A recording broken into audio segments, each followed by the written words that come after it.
Hey guys అందరికీ welcome to our channel Telugu review corner. ఈ వీడియోలో మనం మార్వెల్ వాళ్ళు అఫీషియల్లీ అనౌన్స్ చేసిన 2 మల్టీవర్స్ బిగ్గెస్ట్ ప్రాజెక్ట్స్ అనేది ఆల్రెడీ మీకు తెలిసే ఉండవచ్చు. ఒకటి వచ్చేసి డూమ్స్డే అండ్ సీక్రెట్ వార్స్. అయితే ఈ 2 ప్రాజెక్ట్స్కి కూడా ఒకటే విలన్ అయితే ఉండబోతున్నాడు అండ్ ఆ క్యారెక్టర్ వచ్చేసి మనకి డాక్టర్ డూమ్. ఫస్ట్లీ అయితే ఎప్పుడైతే మార్వెల్ వాళ్ళు అవెంజర్స్ డూమ్స్డే ప్రాజెక్ట్ని కూడా అనౌన్స్ చేశారో ఆ ప్రాజెక్ట్ మీద బేస్ చేసుకొని కొన్ని వందల థియరీస్ అయితే వచ్చినాయి. అండ్ అన్ని థియరీస్లో నేను చూసిన ఒక థియరీ అయితే చాలా బాగా నచ్చింది అండ్ మేబీ ఉండవచ్చు కూడా. అయితే ఈ థియరీ గురించి ఈ వీడియో అయితే డీటెయిల్గా తెలుసుకుందాం. What if Iron Man and Doctor Doom are brothers? వీళ్ళిద్దరూ కూడా అన్నదమ్ముళ్ళు అయితే ఎలా ఉంటుంది? ఈ థియరీ అంతా కూడా వీళ్ళిద్దరి మీద అయితే నడవబోతుంది. అండ్ మధ్యలో వచ్చే ట్విస్ట్లు అన్నీ కూడా లిటరలీ మీకైతే ఖచ్చితంగా గూస్ బంప్స్ తెప్పిస్తాయి. నాకు నచ్చినట్టుగా మీకు కూడా నచ్చుతుంది థియరీ అయితే. ఎందుకని అంటున్నానంటే వీళ్ళిద్దరు కనెక్షన్స్ కూడా రియాలిటీలో అలానే చూపించారు కాబట్టి. ఇక ఏమాత్రం వీడియో స్టార్ట్ చేద్దాం. ఫస్ట్లీ అయితే ఐరన్ మ్యాన్ ఎప్పుడైతే అవెంజర్స్ ఎండ్ గేమ్ మూవీలో తను ట్రైన్ ట్రావెల్ అయితే చేయగలడు అని అయితే కాన్సెప్ట్ని కనిపెడతాడో అప్పుడు ఐరన్ మ్యాన్ అయితే తన ట్రైన్ ట్రావెల్ కాన్సెప్ట్ని అందరూ ఎక్స్ప్లెయిన్ చేస్తాడు. అండ్ అందరూ కూడా ట్రైన్ ట్రావెల్కి అయితే రెడీ అవుతారు. అండ్ అనుకున్నట్టుగానే వీళ్ళందరూ కూడా ట్రైన్ ట్రావెల్ చేస్తారు. అయితే iron man, captain America, Hulk, ant man అయితే 2012 న్యూయార్క్ సిటీకి అయితే వస్తారు. ఆ టైంలోనే అవెంజర్స్ అందరూ కూడా ఫామ్ అవుతారు. అయితే ఐరన్ మ్యాన్ అండ్ వీళ్ళందరూ కూడా కలిసి అయితే మ్యాజిక్ క్యూబ్ లైక్ టెసరాట్ కోసం అయితే ట్రై చేస్తారు. అయితే టెసరాట్ కుదరకపోవడంతో మళ్ళీ అయితే ట్రైన్ ట్రావెల్ చేయడానికి అయితే రెడీ అవుతారు captain America and iron man. అయితే ఈసారి మాత్రం వీళ్ళిద్దరూ అయితే 1970s న్యూ జెర్సీ సిటీకి అయితే వెళ్తారు. అండ్ అక్కడ ఒక మిలిటరీ ల్యాబ్ అయితే ఉంటుంది. అక్కడే టెసరాట్ దాచారన్న విషయం వీళ్ళకి తెలుస్తుంది. అలా ఐరన్ మ్యాన్ అయితే టెసరాట్ కోసం అయితే వెళ్ళినప్పుడు ఒక క్యూబ్ అయితే కనబడుతుంది. అండ్ ఆటోమేటిక్లీ ఆ క్యూబ్ని అయితే కట్ చేసే వల్ల లోపల ఉన్న టెసరాట్ అయితే కనబడుతుంది. అయితే అది తీసుకుంటున్న క్రమంలో సడన్గా అయితే ఎవరో వచ్చినట్టుగా సౌండ్ వినపడుతుంది.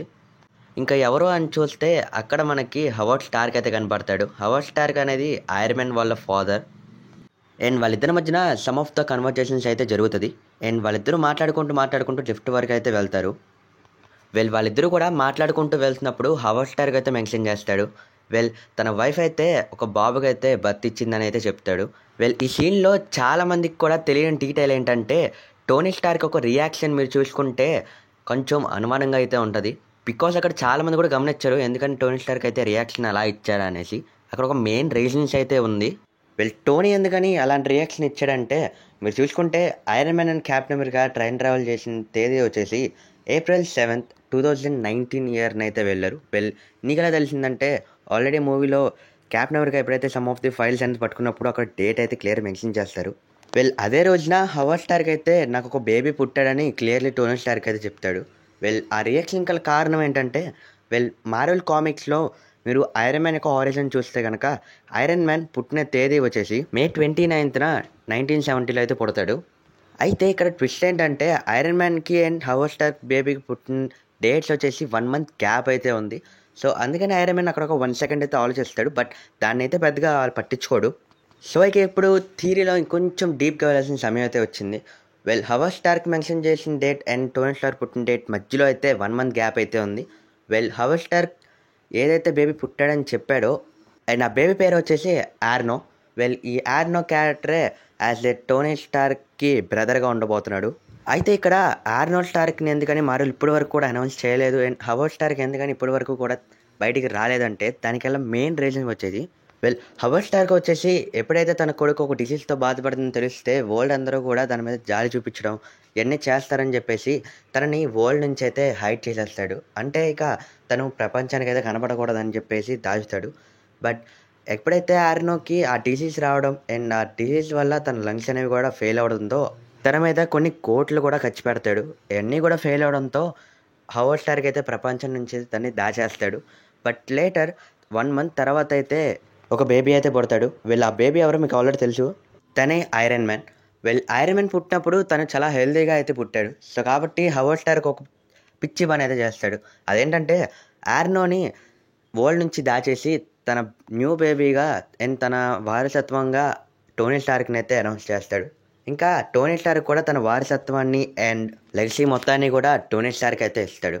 ఇక టోనీ స్టార్క్ కొంచెం పెరిగిన తర్వాత లెగసీ మొత్తం తనతో అవడంతో ఇక తను కూడా వాళ్ళ ఫాదర్ దగ్గర వచ్చిన లెగసీ మొత్తాన్ని కూడా విచ్చలవిడిగా అయితే వాడేస్తాడు.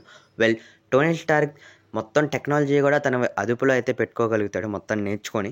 తను ఎంత ఎంజాయ్ చేస్తున్నప్పటికీ కూడా తనకి తెలియని విషయం ఏంటంటే తనకి ఒక బ్రదర్ ఉన్నాడు అండ్ తనే ఆర్నో ఉన్న విషయం అయితే ఎప్పటికీ తెలియదు. బికాజ్ వాళ్ళ ఫాదర్ అయితే చెప్పలేదు తనకి. ఇక ఈ అన్నిటిని చూస్తున్న ఆర్నోకి మాత్రం కొంచెం కొంచెంగా జెల్సీ అనేది మొదలవుతుంది. తను టీనేజ్ వచ్చిన తర్వాత ఇక తను కూడా కొంచెం ఆ యొక్క డిసీజ్ నుంచి అయితే బెటర్ అవుతాడు. బట్ తను బెటర్ అయిన విషయానికన్నా టోనీ స్టార్క్ తను రావాల్సిన అన్ని లెగసీని కూడా తనే ఎంజాయ్ చేస్తున్నాడన్న ఒక చిన్నపాటి జెల్సీ రాను రాను కూడా తనని లోపల నుంచి కుదిలుతూ ఉంటుంది. ఇక రాను రాను కూడా తను ఒక డాక్టర్ డూమ్గా అయితే మారిపోతాడు. టోనీ స్టార్క్ దగ్గర ఉన్న ఇంటెలిజెన్స్ ఎంత పవర్ఫుల్లో ఈ ఆర్నో స్టార్క్ దగ్గర ఉన్న ఇంటెలిజెన్స్ కూడా అంతే ఎక్కువ. ఏమాత్రం కూడా టోనీకి అయితే తీసిపోడు ఆర్నో స్టార్క్.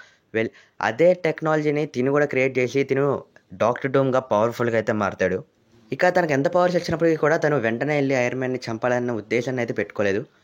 తను కూడా కొంచెం కొంచెంగా బెటర్ అయ్యి తను ఒక లాట్వేరియా అనే ఒక కింగ్డమ్ని అయితే సృష్టించుకుంటాడు.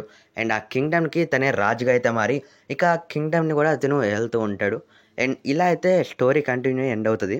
But most of the times live యాక్షన్లో వీళ్ళిద్దరు ఇప్పటివరకు కూడా కలవలేదు.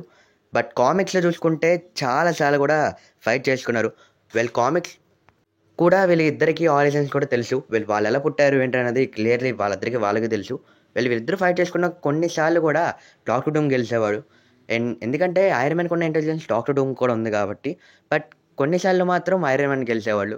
వీళ్ళిద్దరు కూడా ఎక్కడ తగ్గకుండా ఫైట్ చేస్తూనే ఉండేవాళ్ళు కామిక్స్లో. బట్ లైవ్ యాక్షన్లో ఇప్పటి వరకు కూడా వీళ్ళిద్దరు రాలేదు కూడా. సో ఇంత థియరీ విని చివరి వరకు వచ్చారంటే వెరీ థ్యాంక్ఫుల్. చివరి వరకు చూస్తున్నారంటే కామెంట్స్లో అయితే కామెంట్ చేయండి. మీకు అయితే ఖచ్చితంగా ఇంట్రెస్ట్గానే ఉందనుకుంటా. ఈ థియరీ అంతే. సో మీకు థియరీ ఎలా అనిపించింది ఏంటో కామెంట్స్లో అయితే కామెంట్ చేయండి. మన ఛానల్ అయితే ఫస్ట్ టైం చూస్తుంటే like, subscribe for more interesting videos.